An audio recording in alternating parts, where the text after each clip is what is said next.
आवाम के लिए इस बजट में क्या है उसके बारे में हम आपको थोड़ा सा बताते हैं। जो नॉन फाइलर्स हैं उन पर किसी भी किस्म की प्रॉपर्टी और गाड़ी की खरीदो फरोख्त पर पाबंदी आयद कर दी गई है। बैंक से भी अगर वो कैश विदड्रॉ कराना चाहेंगे तो उस पर भी टैक्स जो है उसमें इजाफा किया गया है।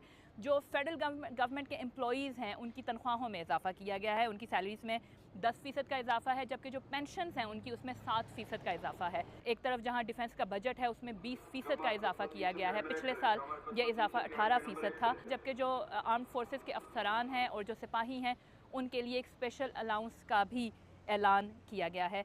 गाड़ियाँ जो हैं उन पर टैक्सेस जो हैं वो बहुत ज़्यादा बढ़ चुके हैं। जो हाइब्रिड गाड़ियाँ हैं उन पर भी टैक्स जो है इजाफा किया गया है। जो 1800 सीसी तक की जो गाड़ियाँ हैं वो इससे पहले उन पर सिर्फ 8.5% तक टैक्स था, लेकिन अब उसमें भी 9.5% इजाफा करके उसको भी 18% कर दिया गया है। तामीराती शोबे पर अलबत्ता जो टैक्स है उसको कम किया गया है और ये कहा गया है कि जायदाद की जो ख़रीदो फरोख्त है और जो मुंतकली है उसमें भी जो फाइलर्स हैं उन पर जो टैक्सेस हैं वो कम कर दिए जाएंगे।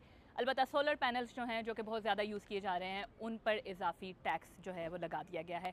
जो सालाना 6 लाख से 12 लाख आमदनी वाले अफराद हैं जिनका टैक्स इससे पहले 5% था वो कम करके 1% कर दिया गया है। जो 12 लाख आमदनी वाले अफराद हैं उन पर जो टैक्स 30,000 रुपये था वो अब 6,000 रुपये कर दिया गया है।